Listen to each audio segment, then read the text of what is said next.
Are you ready for a great adventure? Today on The World is Yours. We'll travel the Himalayas and visit the many spiritual temples of Nepal. Bring your climbing gear because we'll find the best views atop the world's largest peaks.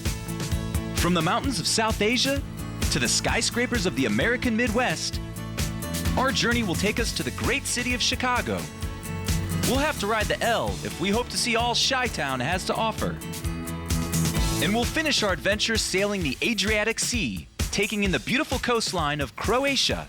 It's time for another unforgettable adventure.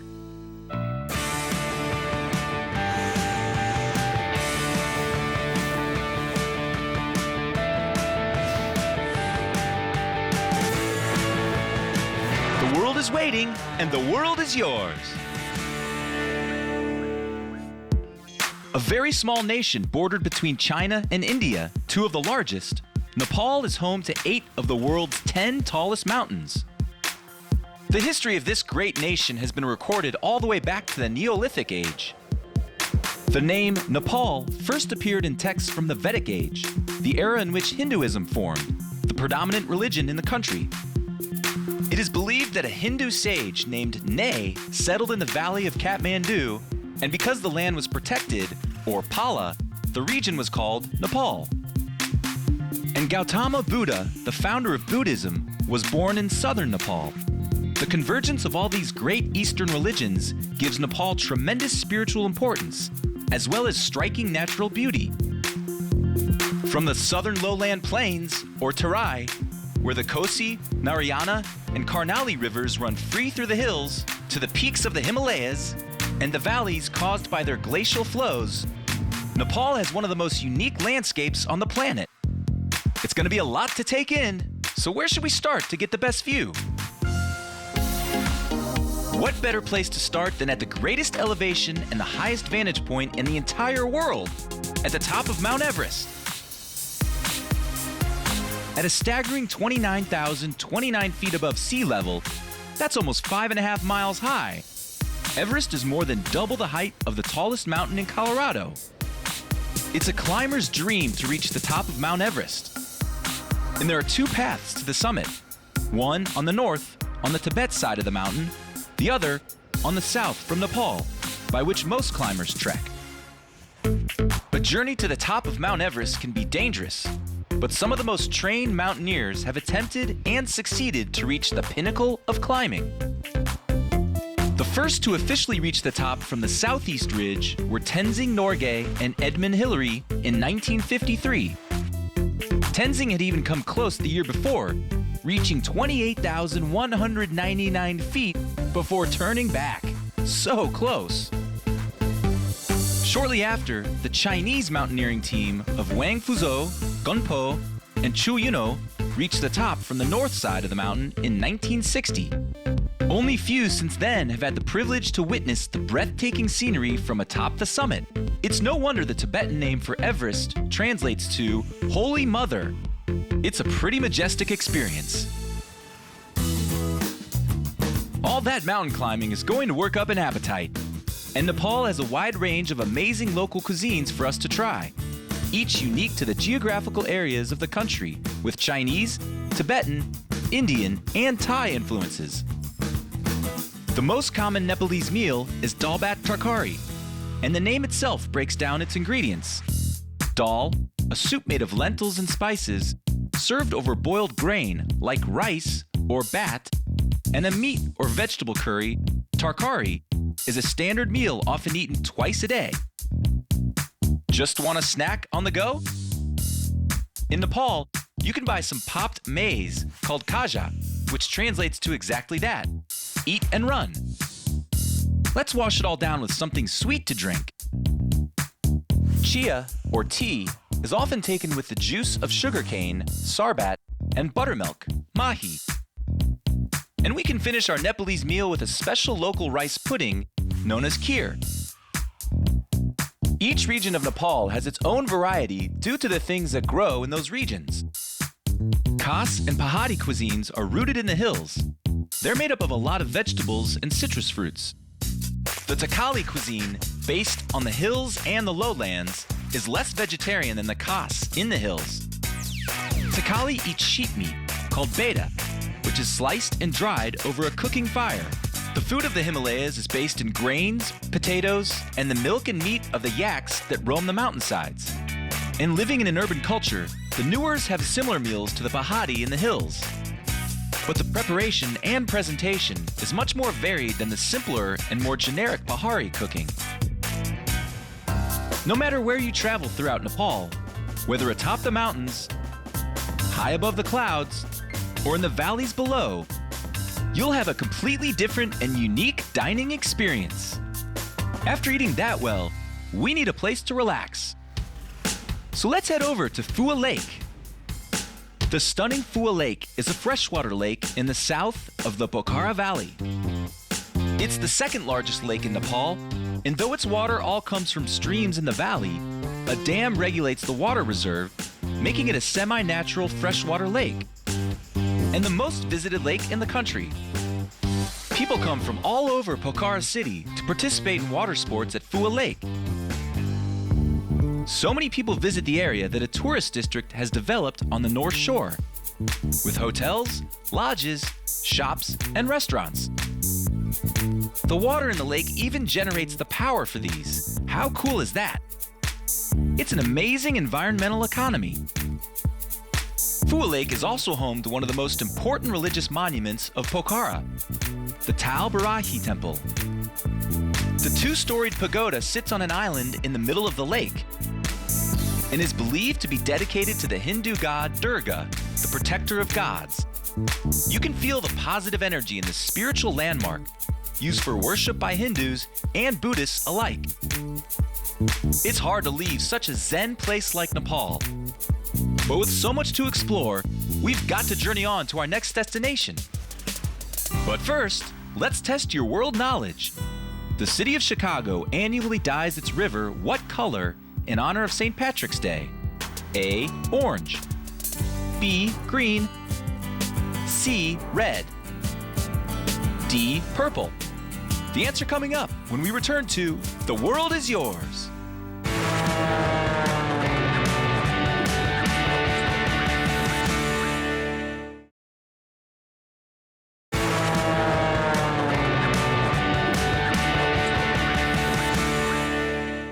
We're back. Let's find out the answer to our question. The city of Chicago annually dyes its river what color in honor of St. Patrick's Day?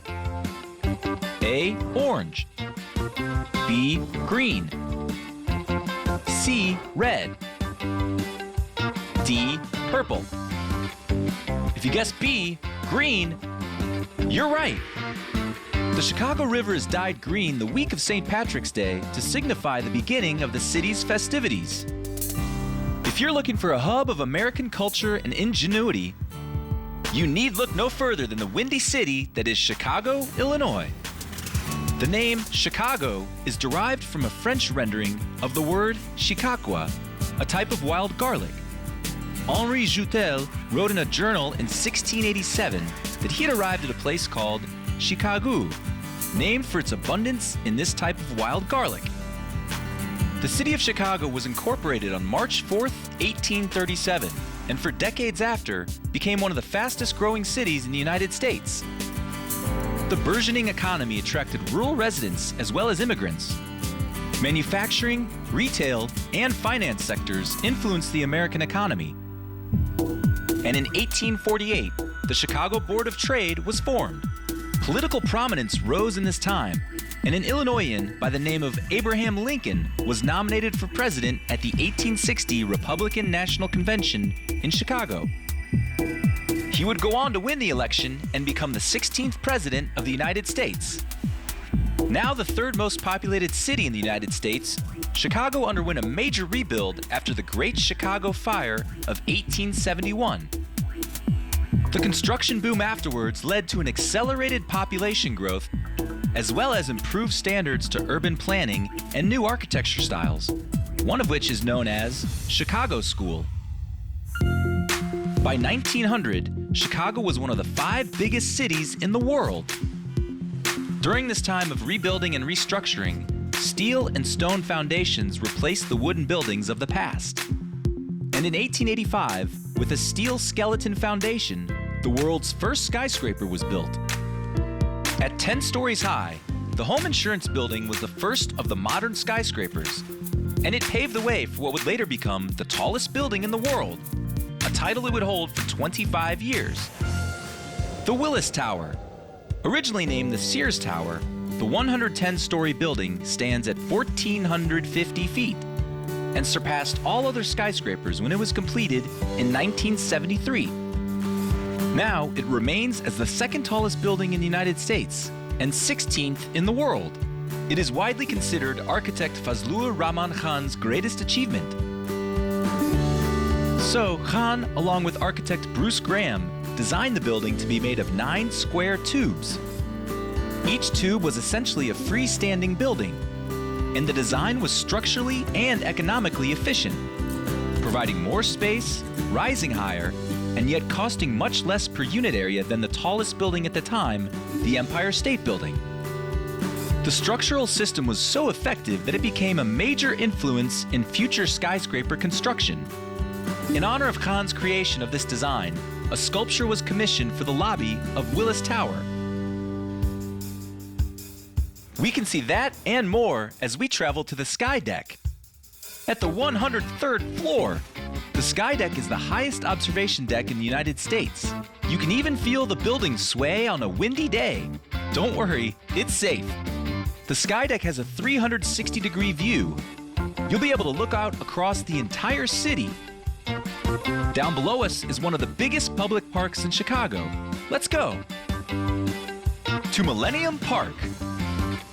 Referred to as the front lawn of downtown Chicago, Millennium Park has been the site of some of the city's biggest and best cultural events, drawing crowds in the hundreds of thousands. The park has 4 major artistic sites that cater to all its patrons. The centerpiece of the park, the J. Pritzker Pavilion, is a bandshell theater designed by Frank Gehry, with 4,000 fixed seats and room for 7,000 lawn seats.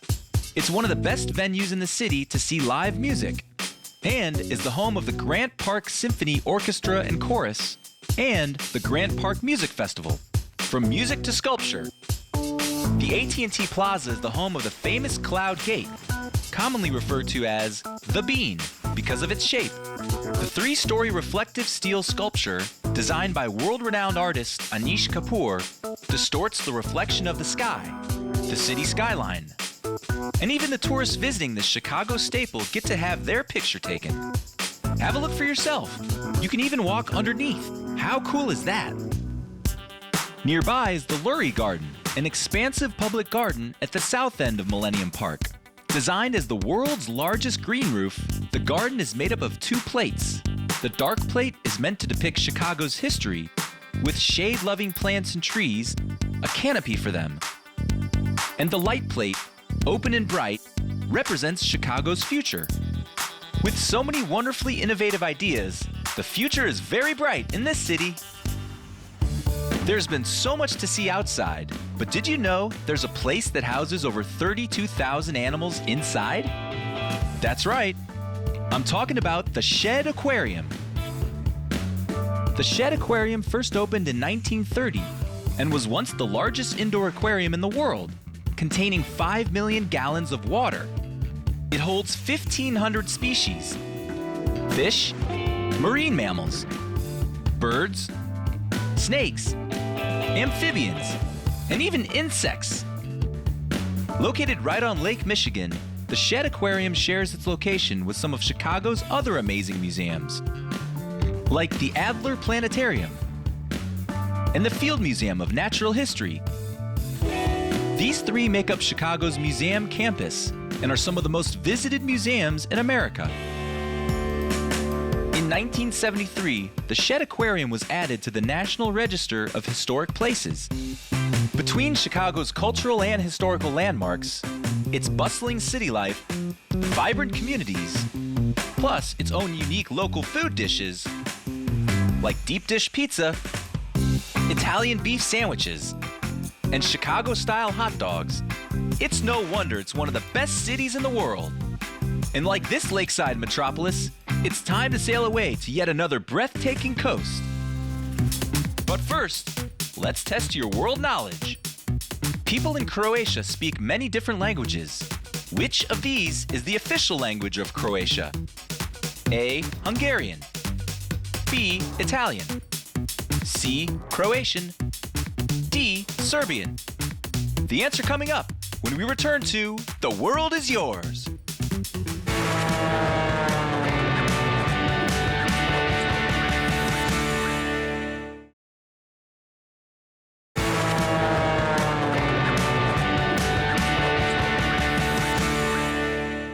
We're back. Let's find out the answer to our question. People in Croatia speak many different languages. Which of these is the official language of Croatia? A. Hungarian. B. Italian. C. Croatian. D. Serbian. If you said C. Croatian, you're right.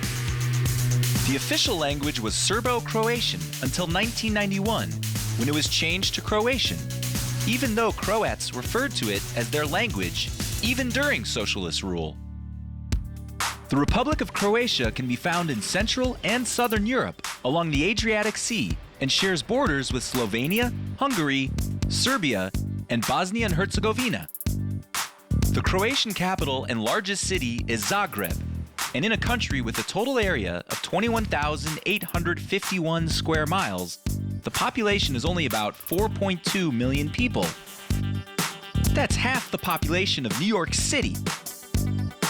Croatia may not be as densely populated as other places we've seen, but it has a storied history.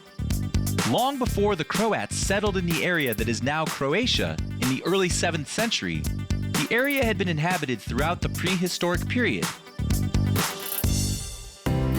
Neanderthal fossils that date all the way back to the Paleolithic period have been discovered in northern Croatia. Evidence of Neolithic and Chalcolithic cultures have been found in all regions of the country. There are artifacts of cultural significance from just about every era leading up to the Roman Empire. Croatia has so much history that much of the countryside is protected. In fact, there are 444 protected areas, encompassing 9% of the whole country, to be precise. Of the many protected areas in Croatia, 8 are national parks. The oldest and most famous of these parks is the Plitvice Lakes National Park. A UNESCO World Heritage Site, Plitvice Lakes was first established in 1949, and at 114.6 square miles is by far the largest park in Croatia. The park is most known for its arrangement of cascading lakes, 16 of which can be seen from the surface. It draws more than 1 million visitors each year. What better way to see the Croatian coastline than by sailing a yacht across the Adriatic Sea? Deserted beaches, where we can anchor and explore, or enjoy some peaceful seclusion. In vibrant beach cities, a perfect stop for an authentic Croatian meal and some time to see sights. Before we take in the sunset across the water over the horizon. Sailing the Adriatic coast is a relaxing way to see the beautiful coasts of Croatia, but we want to end our trip on a high note. So let's gear up for an adrenaline adventure. But first, let's test your world knowledge. The Cetina River is the most water-rich river in Dalmatia, Croatia. From how high does the river descend into the Adriatic Sea? A. 200 feet. B. 400 feet. C. 800 feet. D. 1,200 feet. The answer coming up when we return to The World is Yours.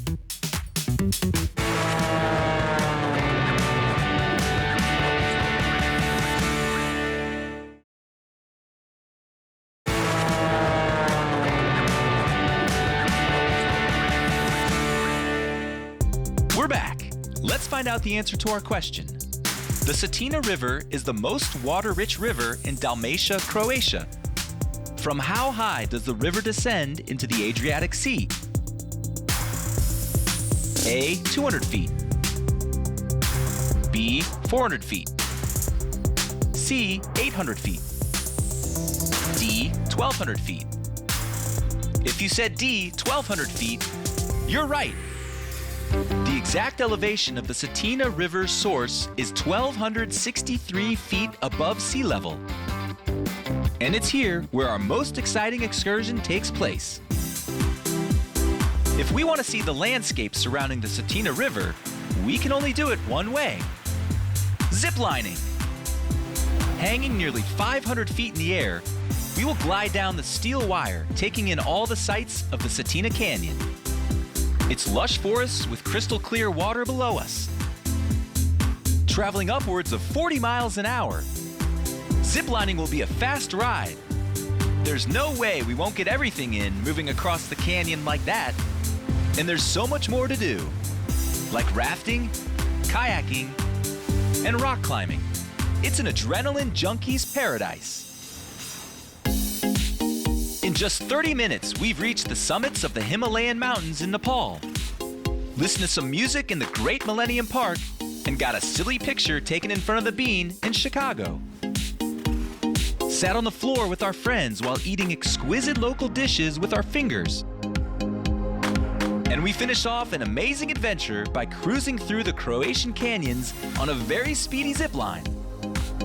It was a lot of fun exploring these unforgettable places. There are many more adventures ahead. Until next time, the world is waiting, and the world is yours.